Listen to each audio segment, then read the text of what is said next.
할렐루야. 6월 17일 토요일 날마다 주께로 큐티 가이드 시작하겠습니다. 오늘 본문은 잠언 13장 1절에서 6절 말씀입니다. 10여 년 전 가수 DJ 덕 멤버 이하늘 씨라는 사람이 있는데요.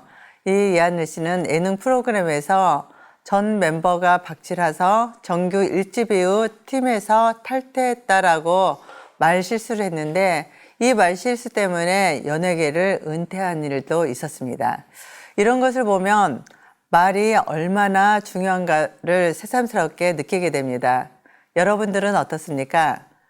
생각 없이 뱉은 말에 다른 사람에게 상처를 준 일은 없으십니까? 오늘 잠언의 말씀을 통해서 말에 대한 지혜로움이 무엇인지 묵상하는 시간을 가져보도록 하겠습니다. 내용 관찰 1번입니다. 지혜로운 아들은 무엇을 듣습니까? 지혜로운 아들은 아비의 훈계를 들으나 거만한 자는 꾸지람을 즐겨 듣지 아니하느니라. 아멘. 잠언은 지혜의 가르침입니다. 잠언에 반복되는 겉면을 보면 말을 듣는 것에서 지혜가 생겨남을 알 수 있습니다. 지혜로운 사람과 거만한 사람의 차이는 말입니다. 지혜로운 사람은 듣기를 잘하는데 듣기 싫은 훈계까지도 경청합니다. 훈계는 가르치고 주의를 주는 것인데 장성한 어른이 되어서 가르침을 받고 주의를 받는 것은 그다지 기분 좋은 일은 아닌 것 같습니다. 그러므로 훈계를 잘 듣는 사람은 겸손한 사람입니다. 자신의 부족함을 잘 알고 있기에 자신의 경험이나 또 학식에 매이지 않고 여전히 자신은 배울 것이 많은 사람임을 인정하기에 듣기를 잘하는 것입니다. 그러나 거만한 자는 꾸지람을 즐겨 듣지 않습니다. 거만한 자는 또 다른 말로 비웃는 자, 조롱하는 자라는 뜻을 가지고 있습니다. 거만한 아들은 아버지의 꾸지람을 듣지 않습니다. 왜냐하면 자기 생각이 옳고 아버지의 교훈과 책망은 적절치 않다고 생각하기 때문입니다. 성경에서도 엘리의 제사장 두 아들 홈리와 비느하스는 제사장의 아들이면서 제사장이었음에도 하나님을 알지 못했습니다. 그들은 들어야 할 아버지의 훈계를 무시하고 계속 범죄하다가 하나님의 징벌로 죽음을 당하였을 뿐만 아니라 이스라엘 나라 전체를 비극에 빠뜨렸습니다. 내용 관찰 2번입니다. 의인은 거짓말을 미워하나 악인은 어떠합니까? 의인은 거짓말을 미워하나 악인은 행위가 흉악하여 부끄러운 데에 이르느니라. 아멘. 의인은 예수님을 믿고 성경의 모든 교훈에 순종하는 사람입니다. 그러기에 거짓말을 미워합니다. 거짓은 속이고 함정을 파는 것으로 자신의 이익을 위해 사기를 치거나 남을 이용하는 것입니다. 그러기에 거짓은 하나님 앞에 큰 악입니다. 이 악은 사람들의 모든 좋은 관계를 하루아침에 깨뜨려 버립니다. 하나님을 경외하는 의인은 진실을 사랑하기 때문에 정직하게 말하고 행동하기를 즐거워합니다. 왜냐하면 성령 하나님께서 함께 하시기 때문입니다. 반면에 악인은 체면도 염치도 돌보지 않고 거짓말을 합니다. 행위가 흉악하여 원어적 해석은 악취를 풍기다, 나쁜 냄새를 내다라는 의미입니다.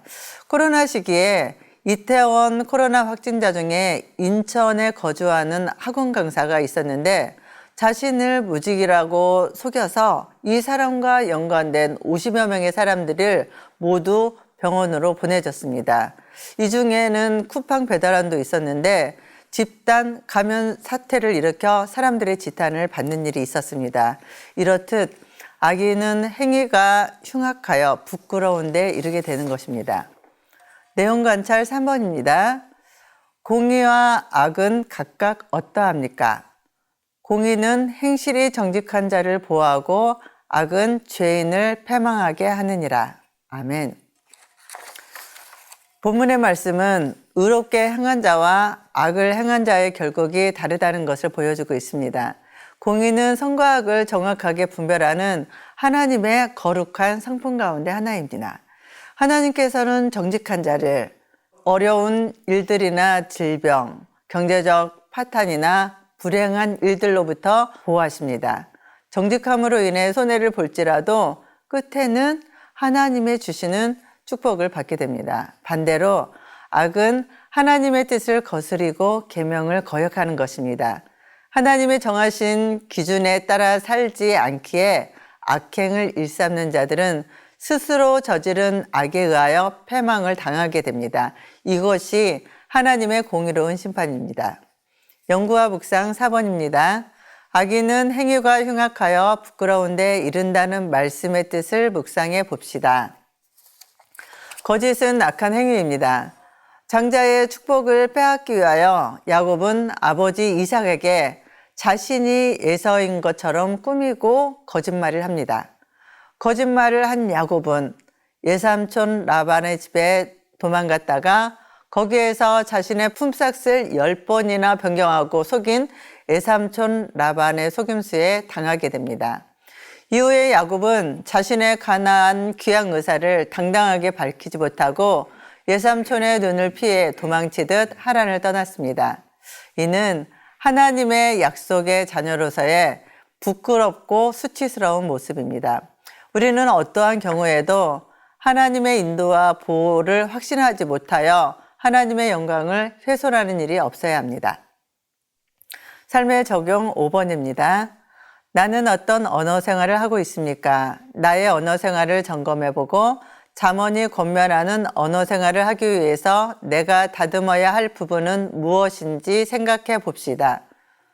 전 세계에서 인정하는 하버드 대학의 말하기 수업은 먼저 자기가 하는 말의 특징을 찾는 것부터 시작한다고 합니다.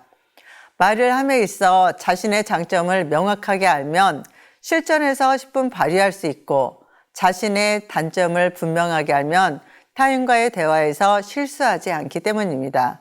왜 세계에서 인정하는 하버드 대학에서 말하기 수업이 있을까요? 그만큼 말은 칼과 같아서 잘 사용하면 귀한 도구가 될 수 있지만 잘못 사용하면 큰 재앙을 가져올 수 있기 때문입니다.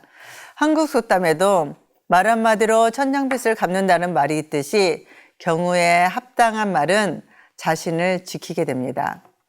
오늘 하루를 시작하면서 가장 가까이 있는 사람에게 사랑합니다. 당신이 최고입니다. 하고 시작해보는 것은 어떨까요? 오늘 하루도 하나님의 언어로 말하고 모든 이들에게 소망을 주는 지혜로운 입술이 되시기를 주님의 이름으로 축복합니다. 감사합니다.